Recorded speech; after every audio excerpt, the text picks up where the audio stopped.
and welcome to the Global Islamic Summit. As most of you are aware, earlier this year, His Highness Sheikh Mohammed bin Rashid Al Maktoum, UAE Vice President and Prime Minister, the ruler of Dubai, has announced the initiative of positioning Dubai as the capital of Islamic economy. And today, for the first time, a major conference attempts to explore the full potential of this important industry. Our event today will extend the discussions beyond the Islamic finance to cover 5 additional pillars, including the halal food, halal lifestyle, halal tourism, the SME development related to Islamic economy, and the halal standards and certifications. Over the next 2 days, we will discuss and debate these varying sectors under the complete concept of the Islamic economy. And we hope to explore the opportunities and challenges of this growing industry. The Islamic economy is huge. If we look at the population, for example, it is estimated that the world's Muslim population, which stands currently at around 1.6 billion people, to grow by 35% the next 10 to 15 years, which is an opportunity. If you look at the total population, more than 60% of them are under the age of 30. And we need to create and build a prospering future for them. This is a challenge which requires a solution. We have the opportunity now to lay the foundation for a strong and vibrant global Islamic business community. Dubai is seeking to work with our global partners to bring Muslim worlds together under the concept of Islamic economy to benefit both Muslims and non-Muslims. This is a huge task. It is a responsibility, and we all believe it is also a great opportunity. And we all should collaborate to achieve it. Today is a major step forwards in realizing this ambition. Excellencies, distinguished guests, Dubai Chamber of Commerce and Industry, with our partners Thomson Reuters, are proud and honored to present the Global Islamic Economy Summit today in its first edition. Our vision for this summit is to become the catalyst that positions Dubai as the capital of the Islamic economy and connects the world's leading thinkers, policymakers, and stakeholders to inspire projects and drive future investments. We hope that this event will define and set the standards for future advances in this new economic landscape. Again, it's a platform to present and share knowledge, discuss and debate, and hopefully come up with solutions to develop the Islamic economy across all the pillars. Today and tomorrow, we will hear from ministers, business leaders, bankers, and investors about the essentials of Islamic economy. Panelists have come from different parts of the world, including the GCC, Middle East, Africa, Europe, and all the way from North America and the Asia Pacific, to have a truly global perspective and representation of this industry. And I'm proud to announce that we have more than 3,500 people registered for this event. Ladies and gentlemen, one thing that will not be questioned is the significance of the untapped potential of the Islamic economy. Whatever sector, whatever business, the growing Muslim population with their spending power and are pushing for Sharia-compliant products and services. This will only increase over time. And Dubai, with our ambition and initiatives, with the existing infrastructures and expertise, with the support and cooperation from our partners like all of you here in this room, has a big potential to play the role as the capital of the Islamic economy. At the end, I would like to state that here in Dubai, with perhaps exception of Expo 2020, no other topic has gained much attention as the Islamic economy since His Highness announced it earlier this year. And I'm certain that this summit will help to generate even more interest. I would like to thank all of our partners, I would like to thank our speakers, and all of you for being here with us today, and I wish you all a pleasant evening. Thank you.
We would like to thank His Excellency Mr. Baumeim for the insightful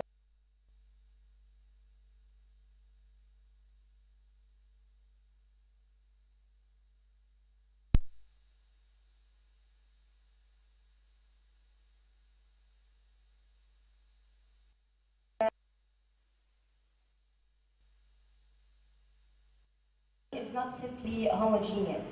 It is complex and diverse, yet united through shared faith, and representing significant opportunities for future wealth and prosperity.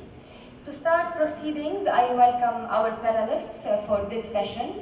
His Excellency Engineer Mohammed Al-Shahi, Under-Secretary, UAE Ministry of Economy, the Right Honourable Baroness Warsi, Senior Minister of State, Foreign and Commonwealth Office, UK, His Excellency Dr. Sapta Nirwandar, Deputy Minister, Minister of Tourism and Creative Economy, Indonesia, His Excellency Ambassador Mohammed Ulu, Director General of the Department of Economic Affairs, the Organization of Islamic Cooperation, Saudi Arabia, and Yusuf Jamaluddin, journalist and news anchor, CNBC, who will be moderating this session. Yusuf, the floor is yours.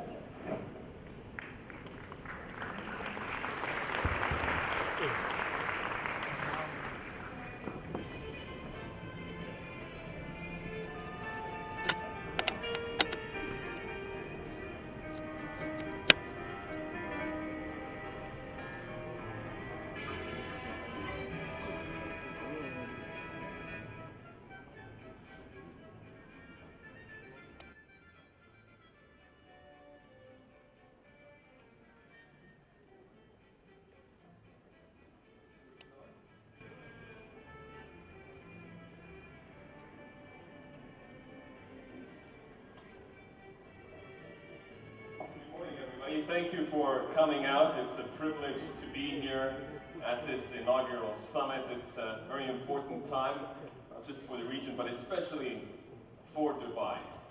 Where do we begin? In many ways, the economies of the world are in a constant state of flux. It's difficult really to find a clear trajectory for where development will go from here. One school of thought argues that economies up to now have been Western-centric in that they were primarily driven by the United States, by Europe, by Japan. And that school of thought argues that this is shifting, this is changing permanently. After the recent global economic crisis, it's emerging markets that have become the primary drivers of growth, and they've also been the fundamental pillar in the global recovery. According to a recent report by the OECD, China could become the world's largest economy, overtaking the United States as soon as 2016. In 2012, Asia contributed 56% of global growth. Those are fascinating numbers and stellar growth. Another estimate suggests that the share of emerging market economies could rise to 63% of global GDP. That's by 2030, from 38% today.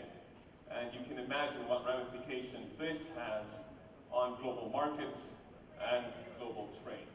Let me jump straight into the beginning part of our discussion this morning. How can the countries of the Islamic world capitalize on this shift, and even countries that are not necessarily part of that world? What are the opportunities here? Mohammed, let me start with you. Well, thank you very much, Yusuf. Let me first thank the organizer, Dubai Chamber, for organizing this event. I would like to congratulate them. Also, I would like to congratulate Dubai for winning to stage the next World Islamic Forum in November 2014.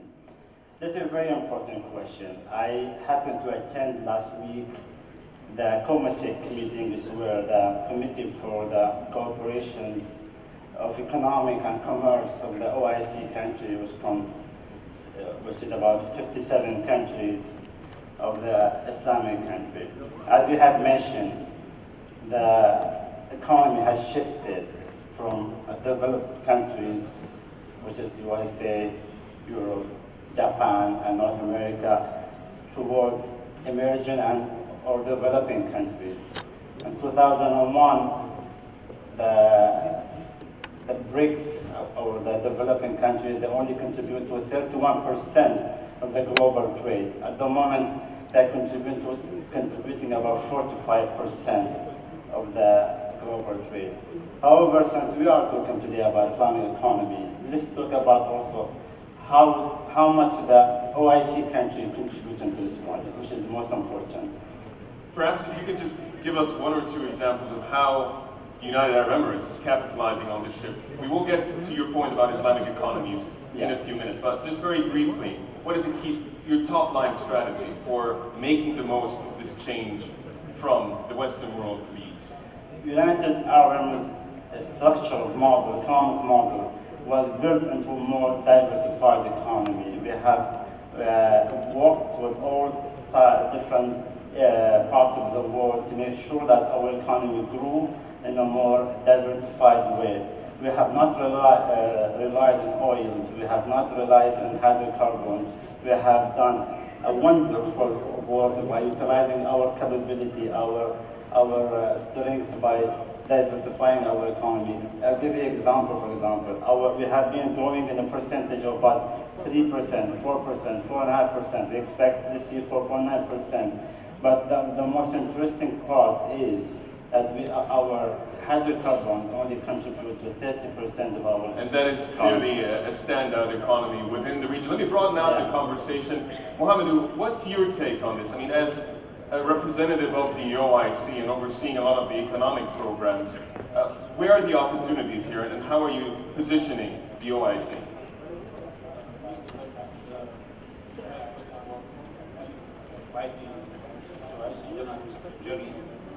As you know, OIC has 57 member states, and we definitely potential very big potential in terms of crude oil.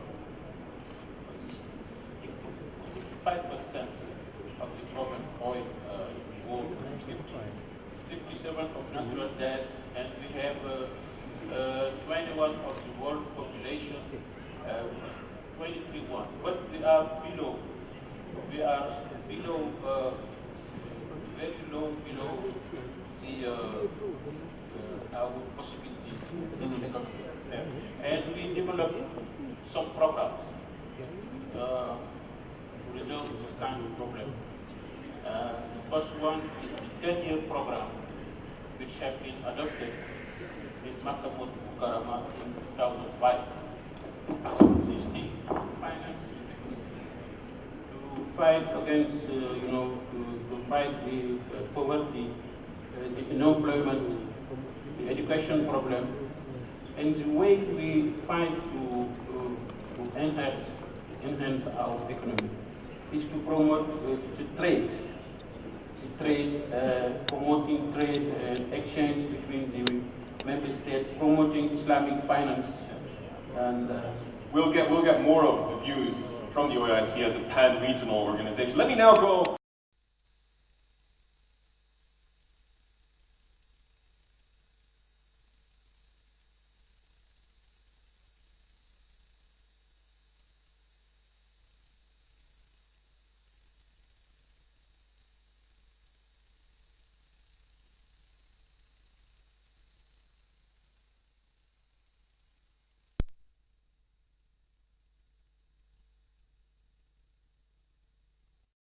Largest growing economies in the world are in the Muslim world, and we see that as a huge opportunity.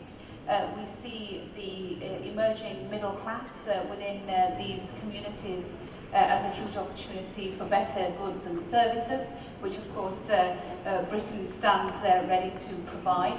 We see the growth in Islamic finance and London as a leading financial centre in the world as again an opportunity. The UK's announcement of being the first Western country to have the intention of issuing a sovereign sukuk, inshallah, next year, is again a way of us setting out our stall. I think it will all very much depend on making sure that these countries continue to grow and they do so in a political environment which is stable. We don't see this as the economy running away from ourselves. We see this as huge opportunities coming towards us. Well, that's an interesting view. Let me get to Sabta. Now, you represent the Ministry of Tourism and Creative Economy. How have you witnessed this? Yes, I think everybody knows about what has been passing so many years for the global economic crisis. I think as per Indonesian experience, we have been introducing one of the important we call Sharia economy or Sharia economy. Why this successful in financial institution and also non-financial institution like insurance? I think from 9 years I have noted series that's increasing 140% assets in terms of financial and non-financial. Why? Because this sector or Sharia economy really can make what we call decoupling economy. They have to share between the financial sector and real sector, meaning medium and small enterprises. And the second thing is my observation also, Sharia economy and also a little bit we call infaq and sedekah, then we can use that also to reduce the social safety nets. This tremendous success in this what we call Sharia economy. Right. Now we are moving forward also not only the financial sector or insurance sector, we are moving forward also to the what we call tourism Sharia. This sector also is promising, especially in the halal food, in the even the spa. I don't want you to take away too much from the conversation later on, where we are going to focus on the Islamic component. But let me just follow up and ask, as the shift happens from west to east, how can global institutions initiate reforms to be able to cope with that, to ensure that there is a modicum of stability within that paradigm shift? Yeah, you can see in this global world, there's still many of problem facing. We use this, what we call old paradigm that we have to solve with a new approach in the economic side. I think economic study or Sharia economy can contribute more to solve that kind of crash problem. Baroness, what's your view on global institutions that are meant to govern and to regulate? Is enough being done to be able to handle this shift? I think so. I think there's a realization that some of those institutions need to reform and be much more flexible to respond to the changing needs of the global economy. But I think certainly it's also an opportunity, certainly for us in the West, to look at how and when we engage. For example, for the World Islamic Economic Forum to be hosted in London this year. We hopefully set a great act for Dubai to follow next year. Was an opportunity really for London to say that we're not part of the Muslim world, but it's absolutely right that an economic conference like the World Islamic Economic Conference should come to the United Kingdom. And it was a pleasure to be able to be the first non-Muslim country to be hosting that. I think in terms of Islamic finance, which I know we're going to touch upon later on, some of the international institutions that have been set up, I think predominantly to respond to the Muslim world, one of the areas that we're looking at is how, as we move towards much more standardization in areas like, for example, Islamic finance, Britain has to, and other Western nations, I think, have to respond to say, do we join these organizations? Do we replicate these organizations? Yeah. How do we therefore create structures which allow for genuine cross-border transactions when it comes to, for example, Islamic finance? Mohammed, you are, as a minister, undersecretary rather, in United Arab Emirates, really at the center between West and East. How do you view ongoing reforms?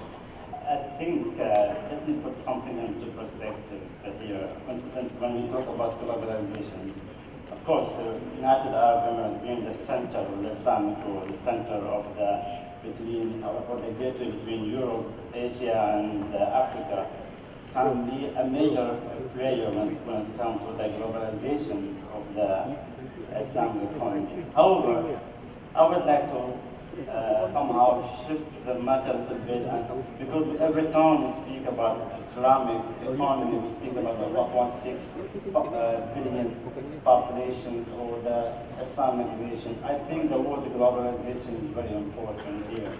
The resilience and the soundness of the economic model of the Islamic finance is something that's not only for the Muslims. I'll give you an example here. In PwC made a study for 2012. In Malaysia, 50% of the finance was done for non-Muslims. Therefore, it's very important when we address the Islamic economic model, we don't address the 1.6 billion population.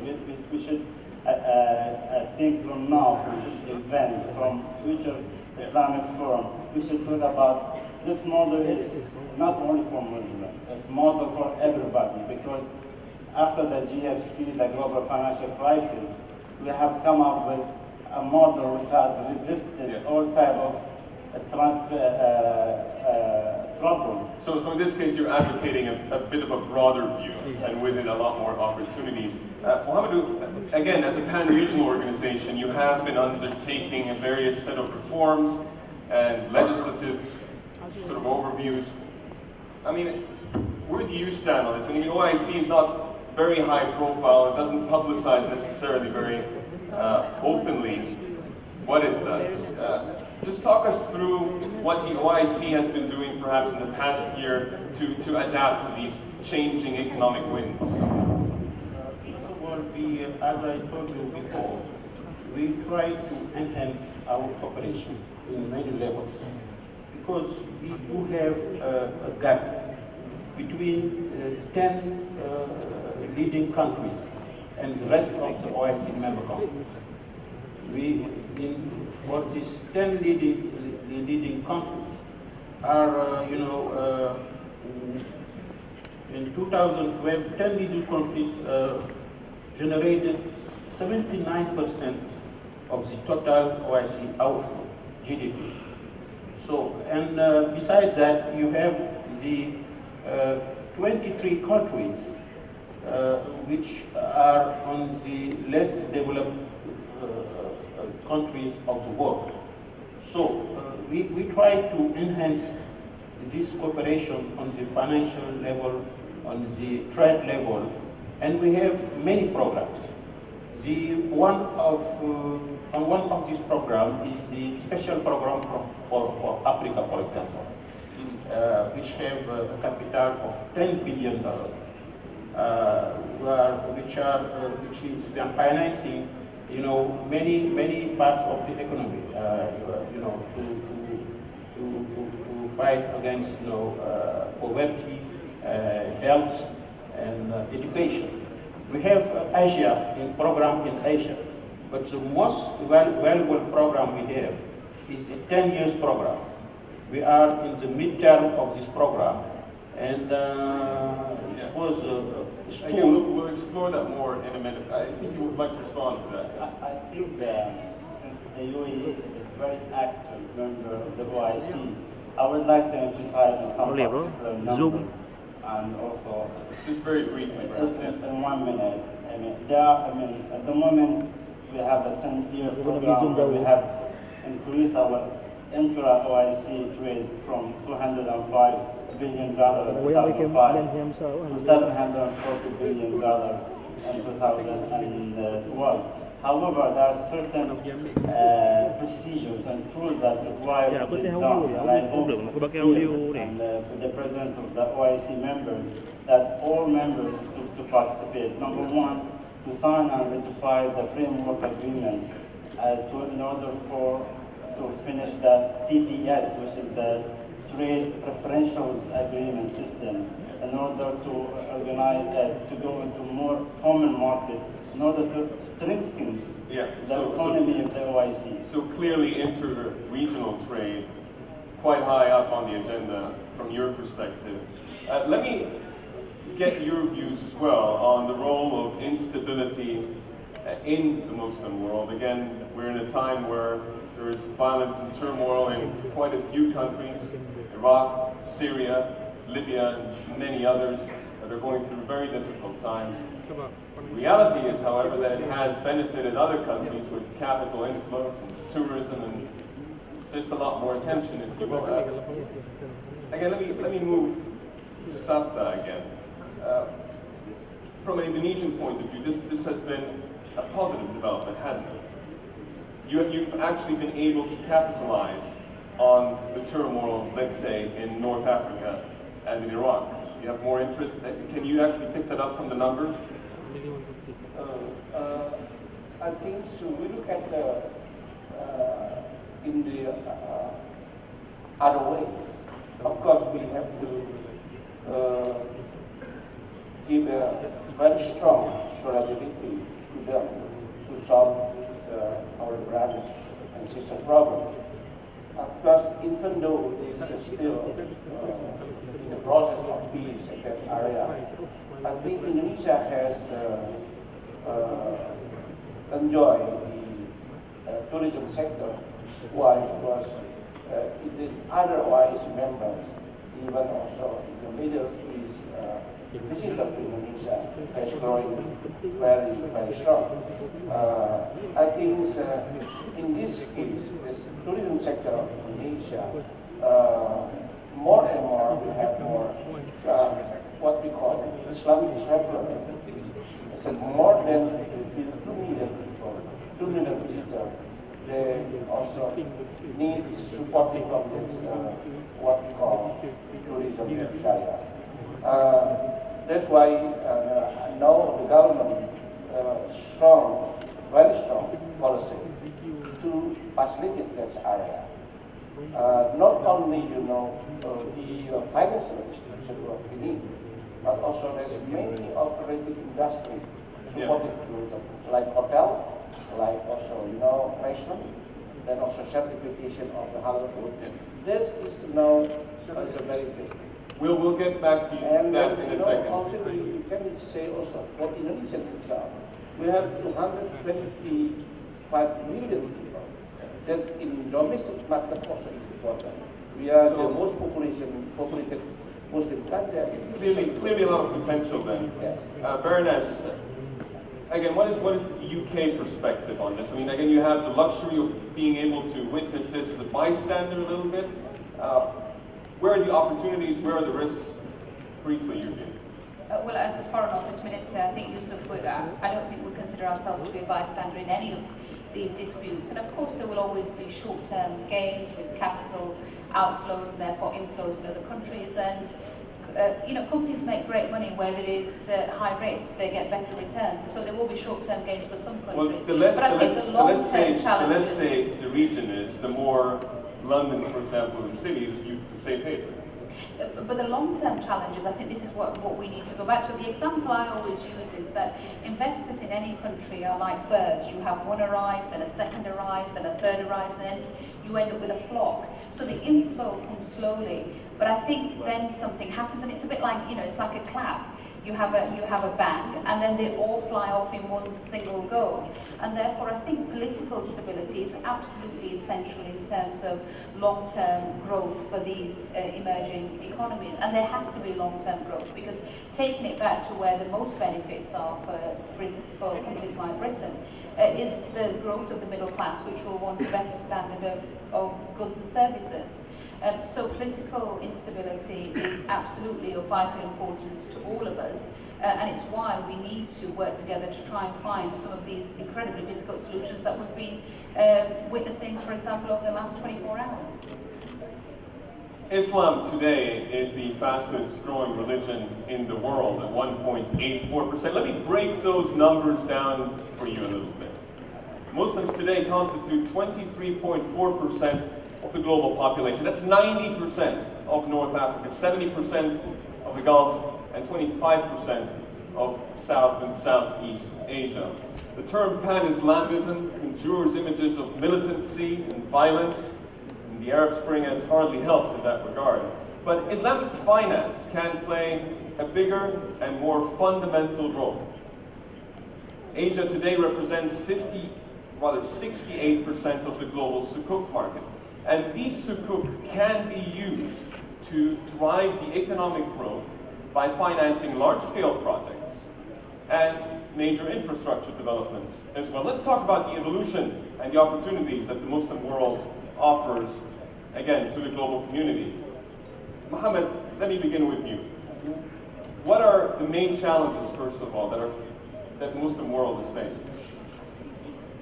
At the moment, I think when you talk about Islamic finance, I am more of an optimistic person.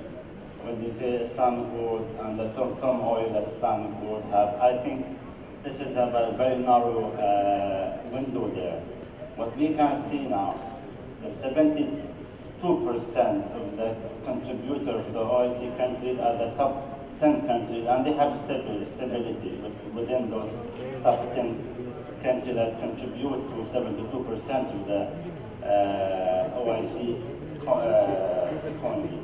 However, when we talk about Islamic finance, I think UAE has, with the initiative of Sheikh Mohammed that he has announced, to make Dubai the world capital for Islamic economy, and the three pillars that he has introduced to make Dubai as an Islamic economy. One is to become the hub for sukuk and Islamic finance. And I think Dubai has all the ingredients. Yeah, well, you're putting yourself into a serious league with serious competition, and I'm sure some of the other voices we'll hear will say, we're seeking to be a hub as well, and I think that makes it very interesting. We'll get back to you in a second. Mohammed, yes, please, go ahead, and then we'll go to Mohammed. I Islamic finance, not only for the large scale that you have mentioned, also interesting is for small medium enterprises, because the sector of finances, there is no gap between financial and small medium enterprises. Normally, because they are based on Sharia sharing, there is not like the conventional one, you know. There's a big gap between them. This is the system. And the second thing is that also we know, not only from a financial perspective, we have also accumulated from infaq, from zakat, from sedekah. That also can be one or two to reduce the poverty elevation. Yeah. Mohammed, yes. Yes, just let me emphasize on the key role played by the Islamic Development Bank regarding Islamic finance. Is facilitating the development of the sector by providing technical assistance, improving access to Islamic finance, developing and financing aqua projects. But it's also developing, you know, collaboration and cooperation with institutions like IMF or World Bank, and memorandum of understanding have been signed between the Islamic Bank and this world institution in order to promote this Islamic finance. And the IDB is one of the best banks around the world. And let me also mention this halal products, which is participating to the improvement of the economic of the Islamic world.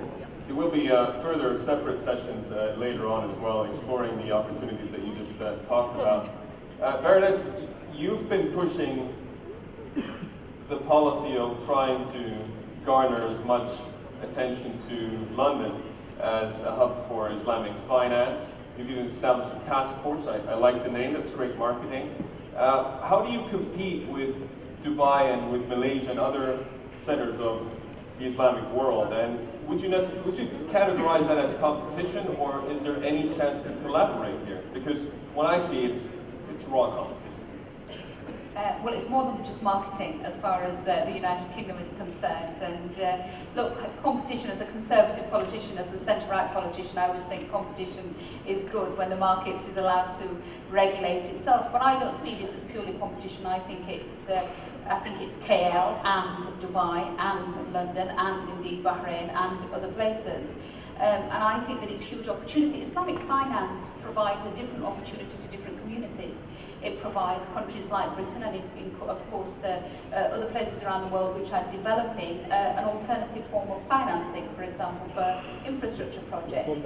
It also provides, post-2008, banking with ethics and morals, and I think there's a real desire and hunger for banking with ethics. And I think it also provides for those that are economically excluded, and large numbers of those are within the Islamic world, it provides an opportunity for them to be economically engaged. And when we announced not just the fact that we wanted to be the first Western country to issue a sovereign sukuk, but we also announced a whole series of domestic measures for the British Muslim community, which is now 5% of the population in the United Kingdom. Sharia-compliant student loans, Sharia-compliant startup loans, because ultimately the principle of Islamic finance is about economic inclusion.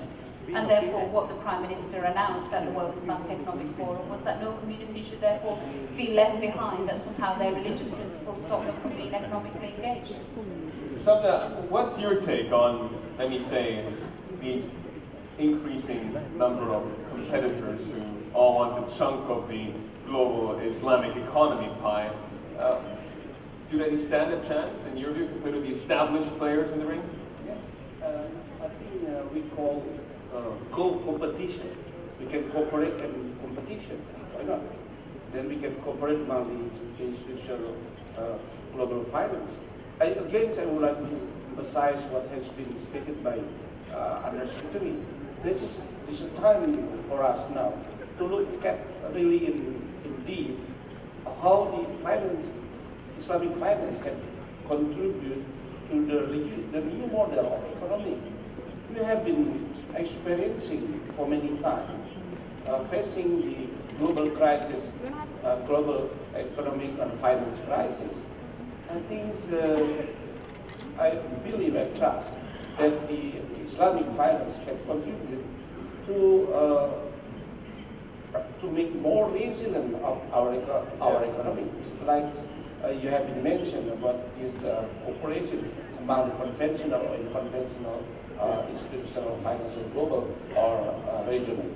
I look at the numbers, and the reality is that the Islamic economy still represents a very small chunk of the broader economy. And Islamic finance or Islamic banking is still a very small chunk of mainstream and conventional banking. And the reason that you have such rapid growth is because you're coming from a low base. So that is, the question that raises is whether that's sustainable, whether that will continue, and can actually be an alternative for the future.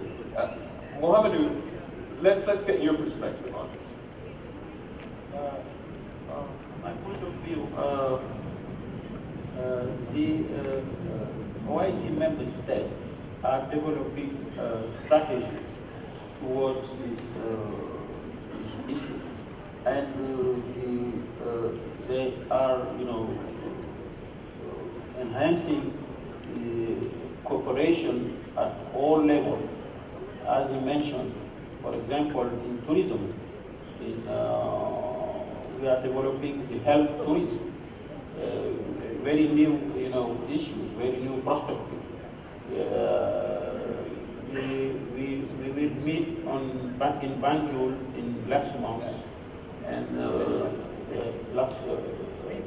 in December, and we are developing some sectors in agriculture, for example.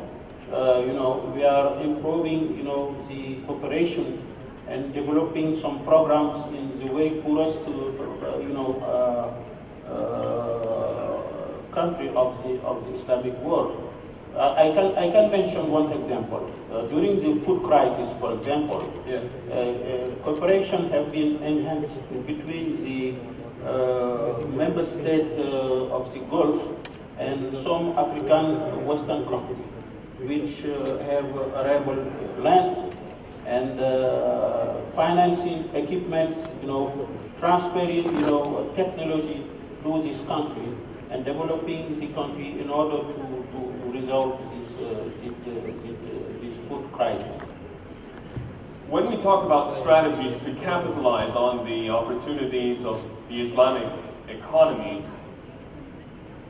what changes in the infrastructure?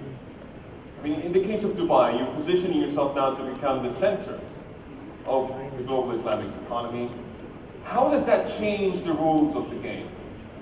This would be a good point as well for foreign investors from the Muslim and non-Muslim world alike who either want to be part of it or would like to know the risks of it.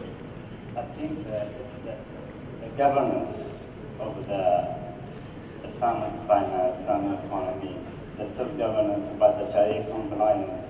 However, I agree with you. What we have at the moment is just the beginning. We are only 1% of the global finance, the Islamic. There's so much room that the growth is tremendous every year, 20%, 25%. However, I think at the moment is that the key step is legislations, regulations, policy making, and governance. That is a model that can be enhanced by this kind of events, this kind of participation of very intellectual Islamic reference, and that can make a system that is acceptable by not only Muslim but also by non-Muslim. And I think the key messages here, I would like to say, that Islamic economy is the future. And this kind of events... Is the future as in it will replace the conventional? No, it will compromise to be a model that has somehow at the moment it's been a successful model. It has put into test during the financial crisis. Not a single Islamic bank had to be bankrupt or had taxpayer bailout or government bailout. This is something that can be a thought. This is a model has been successful. Now, how can you capitalize on that? To build on that. To build on that and make it Right. something for the next generation. Baroness, again, let's get the United Kingdom back into this conversation. It's fascinating, really, to have such a diverse lineup here this morning. Again, it's been slow coming for the team in London, because some would have thought that the sukuk, the sovereign sukuk, would have already been issued by now. So that's been delayed. Do you feel that you're getting enough support from the government in terms of recalibrating, or perhaps, let's say, polishing some of the regulation to make it more friendly to Islamic finance and to allow you to pursue the opportunities that you say are out there?